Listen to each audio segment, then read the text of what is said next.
My name is Greg Turner, and 3 weeks ago I thought I had it all figured out. 35 years old, steady job as a financial analyst in downtown Boston, decent apartment in Back Bay, and engaged to Ashley Marquette, the kind of woman who makes other men hate you just for existing.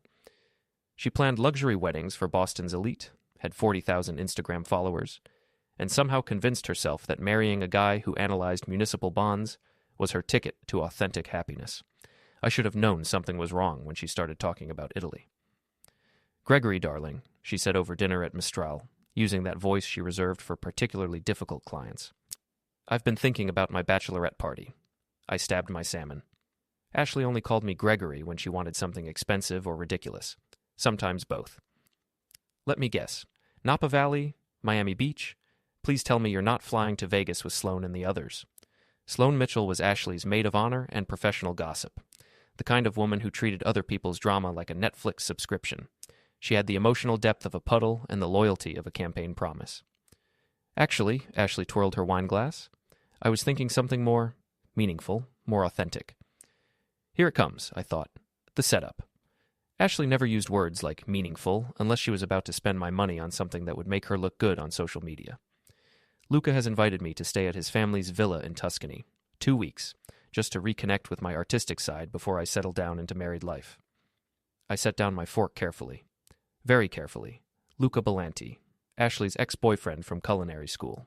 The guy who looked like he stepped out of a cologne advertisement and spoke with just enough Italian accent to make suburban women forget they had husbands. He'd parlayed his family's money and his cheekbones into a successful food blog and restaurant empire. Ashley mentioned him roughly twice a week, always with this dreamy expression, like she was remembering something particularly delicious. "Your ex-boyfriend invited you to Italy," I said slowly, "for 2 weeks, right before our wedding." "It's not like that, Greg." She reached across the table and touched my hand. Her engagement ring caught the candlelight. 3 carats, princess cut, cost me 4 months' salary. "Sloan and Tara are coming too. It's completely innocent, just friends reconnecting." Tara was bridesmaid number 2, quieter than Sloan but twice as observant. She had a way of watching people that made me think she collected secrets like some women collected shoes. "Besides," Ashley continued, "you trust me, don't you? I mean, what kind of relationship would we have if you couldn't handle me spending time with old friends?" The manipulation was so smooth I almost admired it. Almost. She'd turned my reasonable concern about her vacationing with an ex into a referendum on my masculinity and our entire relationship. Classic Ashley. "Of course I trust you," I lied. "When do you leave?" "Next Friday. I know it's short notice, but Luca just confirmed the dates. Apparently his family only opens the villa for 2 weeks in September." I nodded and smiled and ordered dessert like a good fiancé should, but inside, something had shifted. Maybe it was the way she'd said Luca's name, like she was tasting something sweet. Maybe it was how quickly she'd had an answer for every objection. Or maybe it was the simple fact that in 3 years together, Ashley had never once mentioned wanting to reconnect with her artistic side.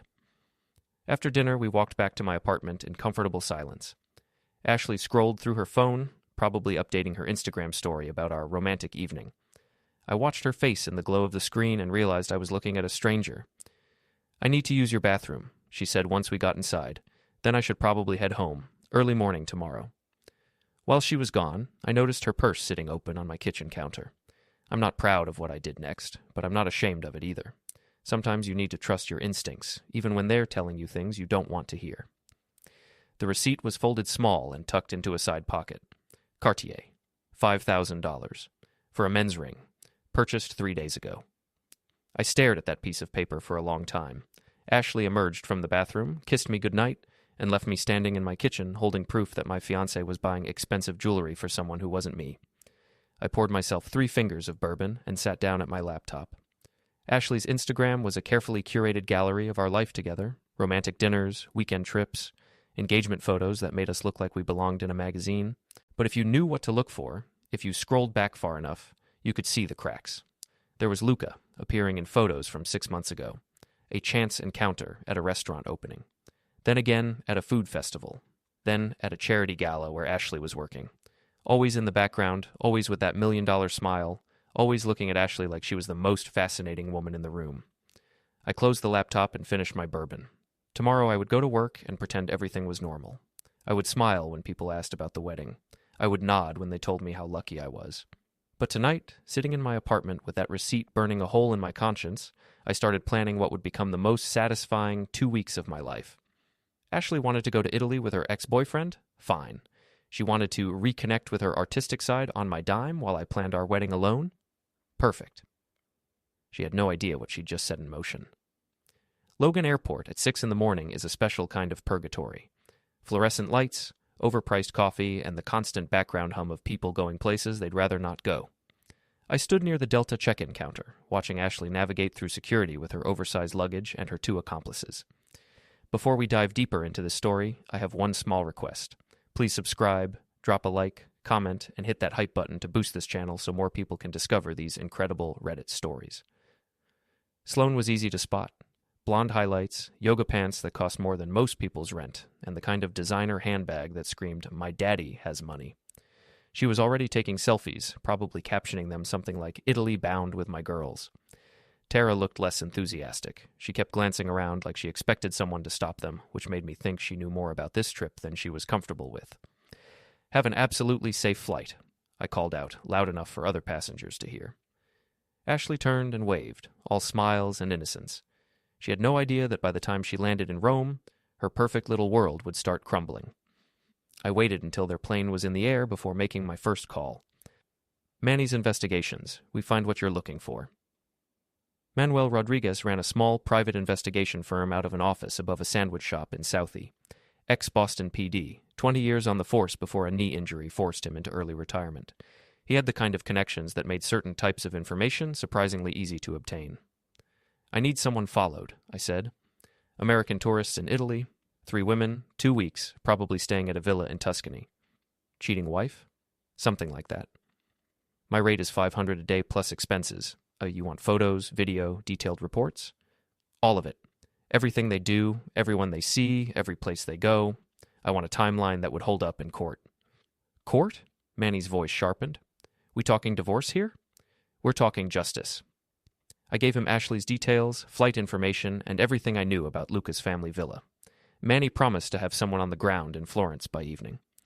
My second call was to Melanie Chen, the lawyer who'd handled my apartment purchase 2 years ago. She specialized in contract disputes and had the kind of aggressive personality that made opposing counsel reconsider their career choices. "Greg, what can I do for you?" "I need to cancel a wedding venue contract and redirect the deposit. Also, I want to file a civil suit for emotional distress and demand the return of an engagement ring." "Okay, slow down. What's going on?" I explained the situation. The Italy trip, the mysterious ring purchase, my growing suspicions about Ashley's relationship with Luca. Melanie listened without interrupting, occasionally making notes. "The venue contract might have cancellation penalties," she said finally. "But if we can prove breach of good faith on her part, we might be able to minimize the damage. The emotional distress suit is trickier. We'd need evidence of actual harm, not just hurt feelings." "What if I told you I expect to have photographic evidence of infidelity within the week?" "Then we'd have a much stronger case. But Greg, are you sure you want to go down this road? Once you file papers, there's no taking it back." I thought about that receipt, about the way Ashley had said Luca's name, about 3 years of subtle manipulations and carefully orchestrated drama. "I'm sure. I want the papers served when she gets back from Italy.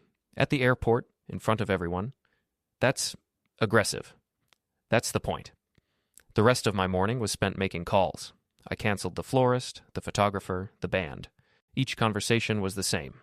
Polite explanations about changed circumstances and needing to postpone indefinitely. By noon, I'd dismantled 6 months of wedding planning. It felt like the first honest thing I'd done in years. That afternoon, I met Jules Morrison for lunch at our usual spot near the office. Jules was my closest friend at the firm, a fellow analyst with a dry sense of humor and an impressive ability to see through people's nonsense. If anyone would understand what I was doing, it would be him. "So Ashley's in Italy with her ex-boyfriend," he said after I'd explained the situation. "And you're hiring private investigators and filing lawsuits. That seems like a proportionate response. You think I'm overreacting?" "I think you're finally reacting. I've been waiting 3 years for you to figure out what everyone else already knew about Ashley." That stopped me cold. "What do you mean, everyone else?" Jules stirred his coffee slowly, choosing his words carefully. "Greg, she's been playing you since day one. The constant need for attention, the way she flirts with other guys right in front of you, the spending, the drama. We've all been waiting for you to wake up." Why didn't anyone say anything? Would you have listened? You were in love with the idea of her. Beautiful, successful, perfect Instagram life. But the real Ashley, the one who treats waiters like servants and talks about her friends behind their backs, that Ashley was always going to break your heart. I sat there processing this information. My friends had been watching my relationship implode in slow motion, and I'd been too blind to see it. "The Italy trip is just the final act," Jules continued. "She's probably been planning this for months. The question is, what are you going to do about it?" My phone buzzed. Text message from an unknown number, but I recognized Manny's writing style. "Target acquired. Villa confirmed. Very cozy setup. We'll have initial photos by tonight." I showed Jules the message. He grinned. Now that's what I call a proportionate response. The next few days passed in a blur of legal paperwork and investigative reports. Manny's contact in Italy was thorough. Photos of Ashley and Luca having intimate dinners, walking hand in hand through Tuscan villages, sharing bottles of wine on the villa's terrace. Sloane and Tara were there too, but clearly playing supporting roles in Ashley's romantic reunion. The most damaging photo came on day 4. Ashley and Luca kissing on a balcony overlooking a vineyard, her hand clearly visible, wearing what looked like the $5,000 men's ring I'd found the receipt for. She was wearing it on her right hand, like a promise ring. I stared at that photo for a long time, feeling something cold and hard settle in my chest. Not heartbreak. I'd gotten past that. This was something else. This was the crystallization of pure, focused anger. Melanie called that afternoon with good news. The venue had agreed to a full refund minus a small processing fee, citing the unusual circumstances. More importantly, she'd drafted the lawsuit and prepared all the necessary paperwork for serving Ashley upon her return. "I have to ask one more time," she said. "Are you absolutely sure about the airport service? It's going to be very public, very dramatic. Once we do this, everyone's going to know your business." "Good," I said. "I want everyone to know. I want her humiliated the same way she's been humiliating me." "In that case, I think you're going to be very satisfied with what we've prepared." That night, I sat in my apartment surrounded by photos, legal documents, and the carefully constructed evidence of my fiancé's betrayal. In 3 days, Ashley would land at Logan Airport expecting to find her devoted boyfriend waiting with flowers and forgiveness. Instead, she was going to find something much more interesting. I poured myself a bourbon and raised it in a toast to the empty room. "Welcome home, darling." Ashley's flight was scheduled to land at 3:47 p.m. on a Thursday. I took the afternoon off work, telling my boss I had wedding-related business to handle. Technically true, just not the kind he was expecting. Melanie met me at Logan with her briefcase and a process server named Tommy, who looked like he'd played college football before discovering his true calling in legal ambush tactics. We positioned ourselves near the gate where Ashley would emerge from customs. "Remember," Melanie said, "let Tommy handle the actual service. You just stand there and look appropriately betrayed. The goal is maximum impact with minimum legal exposure." At 4:15, passengers from Alitalia Flight 618 began streaming through the arrival doors. I spotted Sloane first. She was impossible to miss, dragging designer luggage and already checking her phone for the best lighting to document her return. Tara followed, looking tired and oddly guilty. Then came Ashley. She looked fantastic, of course. 2 weeks in Tuscany had given her a golden tan that made her sundress practically glow. Her hair was longer, sun-bleached, and styled in that effortless way that probably took an hour to achieve. She was laughing at something on her phone, radiating the kind of happiness that comes from getting away with something. She saw me and waved, that brilliant smile I'd fallen in love with 3 years ago. For just a moment, I felt a flicker of the old attraction. Then I noticed the ring on her right hand, Luca's ring, and the feeling passed. "Greg, baby, I missed you so much." She rushed toward me, arms extended for a hug. "Ashley Marquette?"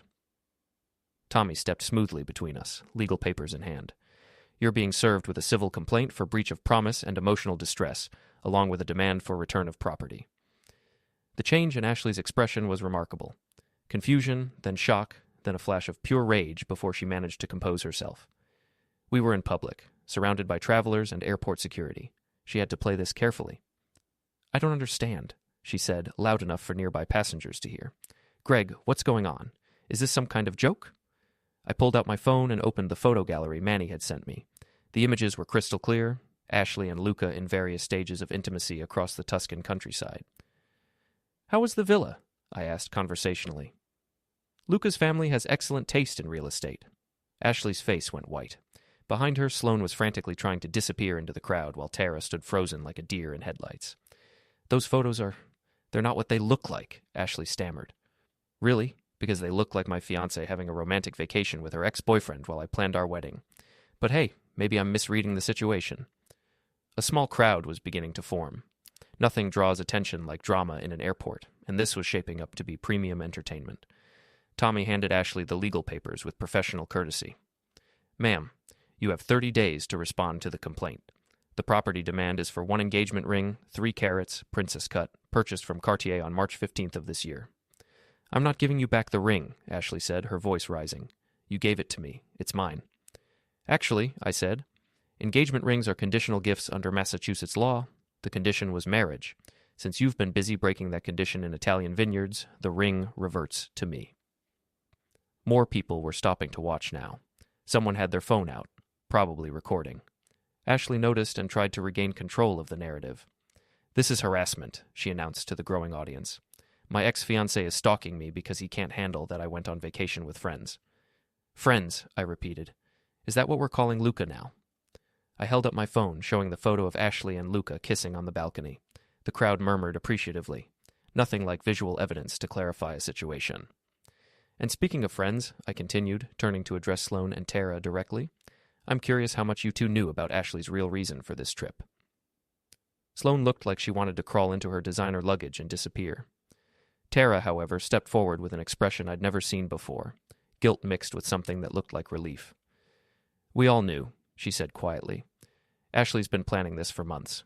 She never intended to marry you, Greg. She was just waiting for the right moment to go back to Luca." The crowd was fully engaged now, treating this like dinner theater. Ashley rounded on Tara with fury. "Shut up. You don't know what you're talking about." "I know you've been texting Luca since February," Tara shot back. "I know you bought him that ring with money from your joint account with Greg. I know you told him you were only staying with Greg until you could figure out how to break up without looking like the bad guy." This was better than I'd hoped. I'd expected to humiliate Ashley, but I hadn't counted on her own bridesmaid providing the ammunition. "Tara, please," Ashley's voice cracked. "You're ruining everything." "You already ruined everything," Tara replied. "I just can't watch you destroy Greg anymore."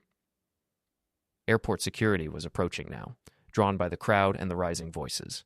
I decided it was time to make my exit before this turned into something that required official incident reports. "Ashley," I said, my voice carrying clearly across the terminal, "you have 30 days to return the ring and respond to the lawsuit. After that, we'll let the courts decide what your Italian vacation was really worth." I turned to leave, then paused for one final touch. "Oh, and the wedding's canceled. I'm sure you'll understand. I've decided to reconnect with my authentic self. Turns out my authentic self has better taste in women." The crowd actually applauded. Ashley stood there surrounded by her luggage, legal papers, and the smoking ruins of her carefully constructed image, looking like she'd been hit by a truck. I walked away feeling lighter than I had in months. But as I reached the parking garage, my phone started buzzing with notifications. Ashley wasn't the type to accept defeat gracefully, and I had a feeling the real war was just beginning. The first text came from Rick Patterson, supposedly one of my closest friends and someone I'd planned to have as a groomsman. "Dude, what the hell? Ashley's telling everyone you've been cheating on her. She has photos." I stared at the message, admiration and disgust warring in my chest. Even caught red-handed, Ashley was trying to flip the script. She was good. I had to give her that. But I was better. Time for phase 2. Ashley's counterattack began within hours of the airport confrontation. By Friday morning, my phone was buzzing with calls and texts from mutual friends, all asking variations of the same question. Was it true that I'd been having an affair? The story, as Ashley told it, was masterfully crafted. According to her version of events, I'd been secretly seeing a colleague at work for months. The Italy trip had been a desperate attempt to save our relationship, but I'd used her absence to move my mistress into our shared apartment. The airport scene was just my guilty conscience trying to deflect blame. She even had evidence, photos of me having lunch with various women, text messages taken out of context, credit card receipts from restaurants where I'd supposedly taken my secret lover. It was all completely fabricated, but it was convincing enough to create doubt. The most damaging part was how she'd positioned herself as the victim. Poor Ashley, betrayed by her cheating fiancé, publicly humiliated at the airport for trying to salvage their relationship. She was getting sympathy from people who'd known us for years. "It's actually impressive," Jules said when I met him for coffee Saturday morning. Evil, but impressive. She's managed to turn a story about her cheating into a story about your cheating in less than 24 hours. She's had practice, I said. 3 years of manipulating situations to make herself look good. So, what's your next move? Because right now, she's winning the public relations war. I pulled out my phone and showed him a text I'd received an hour earlier from Manny. Package delivered as requested. Video surveillance from Villa confirms all activities. Additional materials from local sources included. Invoice attached. Jules raised an eyebrow. Local sources? Turns out Luca's family villa has a very talkative housekeeper. She was quite chatty about the American woman who spent 2 weeks acting like the lady of the house. Please tell me you're not planning to do anything stupid with this information. Define stupid. Anything that involves the words viral video or public humiliation. I grinned. Then you're going to be very disappointed in me. That afternoon, Ashley was hosting what she called a healing circle at her apartment, basically an opportunity for her friends to come over, drink wine, and trash-talk me while she played the wounded victim. According to Tara, who'd been sending me updates since the airport incident, about 15 people were expected to attend. Perfect. I spent Saturday evening at my laptop, carefully editing the materials Manny had sent me. Video clips of Ashley and Luca at romantic dinners, audio recordings of phone conversations where she mocked me to her friends, photos of them in compromising positions around the villa. But the crown jewel was a recording the housekeeper had made of Ashley and Luca, planning their future together, including Ashley's admission that she'd never loved me and had only stayed for financial security. By Sunday morning, I had everything compiled into a 15-minute video that told the complete story of Ashley's Italian adventure. Professional quality, chronologically organized, with timestamps and location data for verification. It was devastating. But I wasn't ready to release it yet. First, I wanted to give Ashley a chance to dig herself deeper. Monday brought the next phase of her campaign against me. Rick Patterson called to inform me that Ashley had evidence of my affair and was considering going to my boss with it.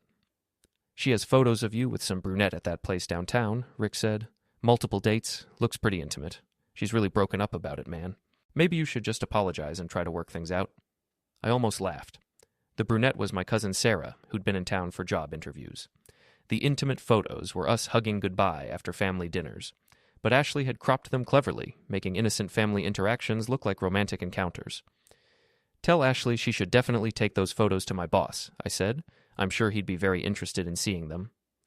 Greg, come on. Don't be stubborn about this. She's willing to forgive and forget if you just admit what you did. Rick, let me ask you something. How long have you been helping Ashley with this little campaign?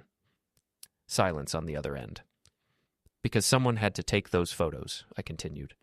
Someone had to be following me around, documenting my movements, building this fake narrative.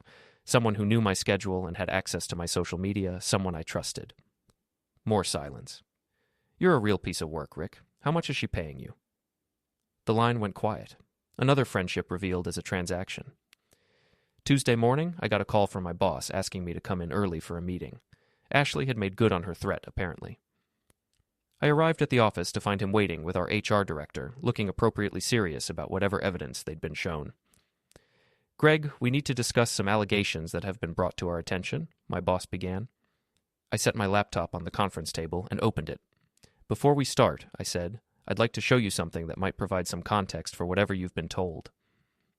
For the next 15 minutes, they watched Ashley's Italian adventure unfold on my screen. The romantic dinners, the intimate conversations, the detailed planning of our breakup, her admission that she'd never loved me and was only using me for financial stability. When it finished, my boss leaned back in his chair.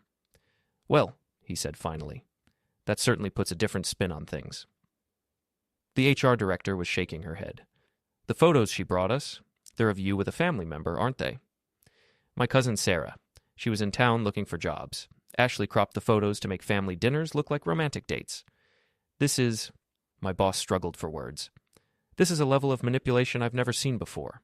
Are you planning to take legal action? Already in progress. But I wanted you to see this first, in case she escalated her campaign. They assured me that Ashley's allegations would be disregarded and that the company would support me if she continued her harassment. I thanked them and returned to my desk, feeling like I'd successfully defused another bomb. But Ashley wasn't finished.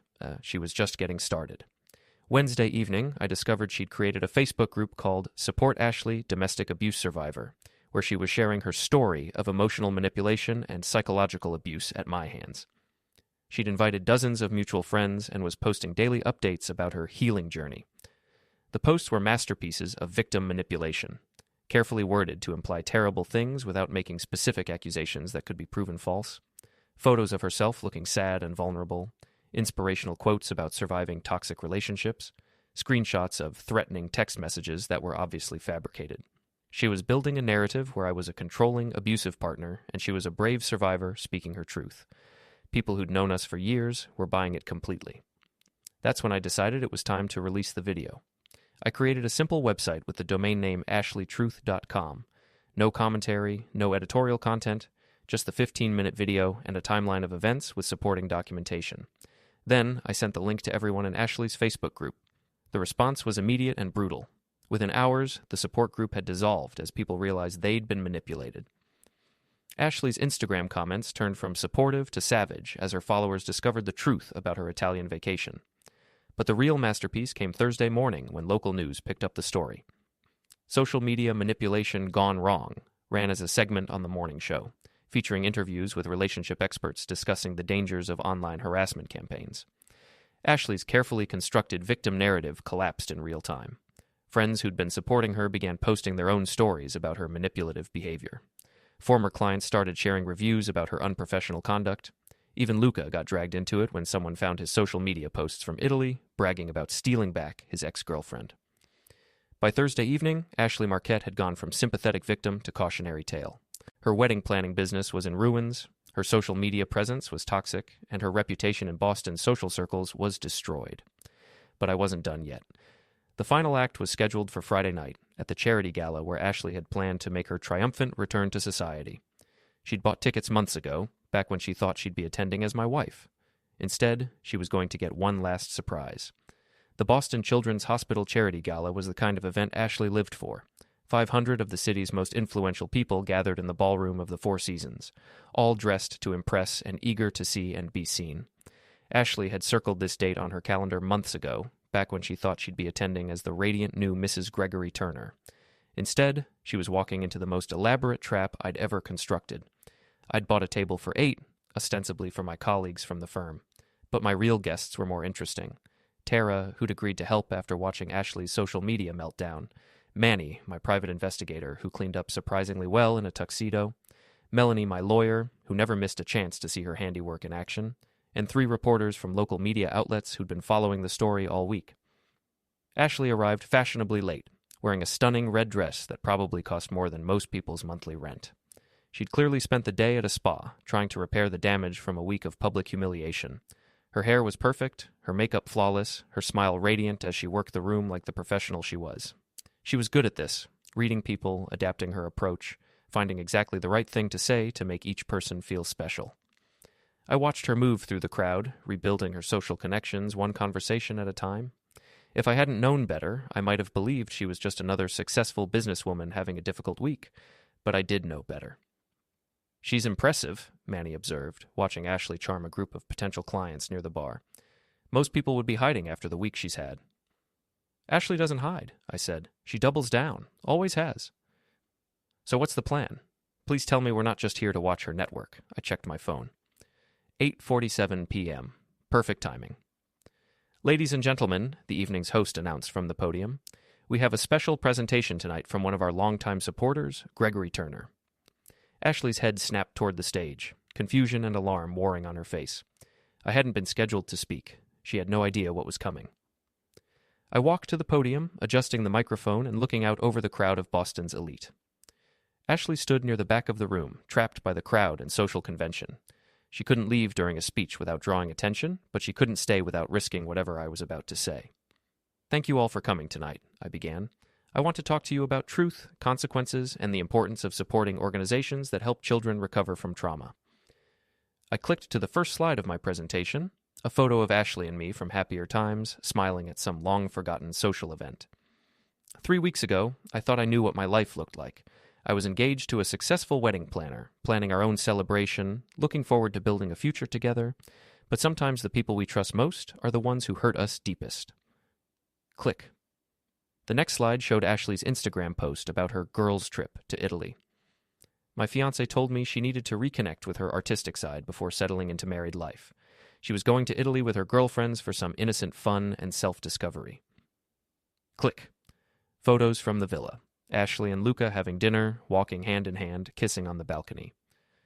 What she didn't tell me was that she was rekindling a romance with her ex-boyfriend, using money from our joint account to buy him expensive gifts, and planning to leave me as soon as she figured out how to do it without looking like the villain. The room had gone completely silent. Ashley was pressed against the back wall, her face white with shock and fury. She'd expected me to fade away quietly, to accept my role as the discarded fiancé. She hadn't expected me to fight back publicly. Click. The audio transcript from the villa, where Ashley admitted she'd never loved me and was only staying for financial security. But the real lesson here isn't about infidelity or betrayal. It's about what happens when someone decides that other people exist only to serve their needs. When someone treats relationships like transactions and other people like disposable resources. I looked directly at Ashley as I spoke. She was shaking now, whether from rage or fear, I couldn't tell. This week, my ex-fiancé tried to destroy my reputation, my career, and my relationships with friends and family. She created fake evidence of an affair, launched a social media campaign calling me abusive, and recruited mutual friends to help spread her lies. All because she couldn't accept responsibility for her own choices. Click. Screenshots of the fake Facebook group, the manipulated photos, the fabricated text messages. She turned her betrayal into my fault, her lies into my truth, her choices into my consequences. And she almost got away with it. The crowd was riveted now. This wasn't the usual charity gala entertainment, but it was certainly more engaging than the typical speeches about tax-deductible giving. But here's what she didn't count on. The truth has a way of surfacing. People have a way of seeing through manipulation when it's presented clearly enough. And sometimes, just sometimes, the person you're trying to destroy fights back. I clicked to the final slide, a simple message in large text. Actions have consequences. Lies have expiration dates. And sometimes karma needs a little help. The room erupted in applause. Not polite charity gala clapping, but genuine appreciation for a performance well delivered. I looked toward the back of the room, but Ashley was gone. She'd slipped out during the presentation, probably hoping to escape before anyone could corner her with questions. But I wasn't finished yet. I found her in the hotel lobby, frantically calling someone on her phone, probably Luca, based on the desperate tone of her voice. That was quite a speech, I said, approaching her slowly. She ended the call and turned to face me, her composed mask finally cracking. You destroyed me, she said, her voice shaking. My business, my reputation, my relationships. You destroyed everything. No, Ashley. You destroyed everything. I just made sure people knew who was really responsible. I loved you, she said, tears starting to flow. Maybe not the way you wanted, but I did love you. We could have worked something out. You bought another man a $5,000 ring with our money while planning our wedding. You spent 2 weeks in Italy rekindling your relationship with your ex. You tried to destroy my career and my friendships to cover up your own betrayal. That's not love, Ashley. That's not even close. She stared at me for a long moment, and I saw something I'd never seen before. Genuine remorse, not for hurting me, but for getting caught, for losing control of the narrative, for facing consequences she'd never expected. The ring, she said finally. You really want it back? I nodded. She pulled it off her finger. My ring, the one I'd saved for months to buy. The symbol of a future that had never really existed. She held it out to me, and for a moment I thought she might throw it at my feet or hurl it across the lobby. Instead, she placed it gently in my palm. I hope it was worth it, she said quietly. It was. She walked away then, her red dress bright against the marble lobby, her heels clicking on the floor like a countdown timer. I watched her go, feeling something I hadn't expected, not satisfaction or vindication, but a kind of peaceful emptiness. It was over. The engagement, the relationship, the war we'd been fighting for the past 2 weeks. Ashley would rebuild eventually. She was too smart and too determined to stay down permanently, but she'd never again underestimate the quiet guy with the boring job who turned out to be much more dangerous than she'd ever imagined. I slipped the engagement ring into my pocket and walked back toward the gala. There were still people I wanted to thank, conversations I wanted to finish, a life I needed to rebuild. But first, I had one more call to make. Manny, it's Greg. I need you to close the file on Ashley Marquette. Case resolved, client satisfied. That was fast. What happened? I looked back toward the lobby where Ashley had disappeared, then up at the ballroom where 500 people were probably still talking about my presentation. Justice happened. Finally.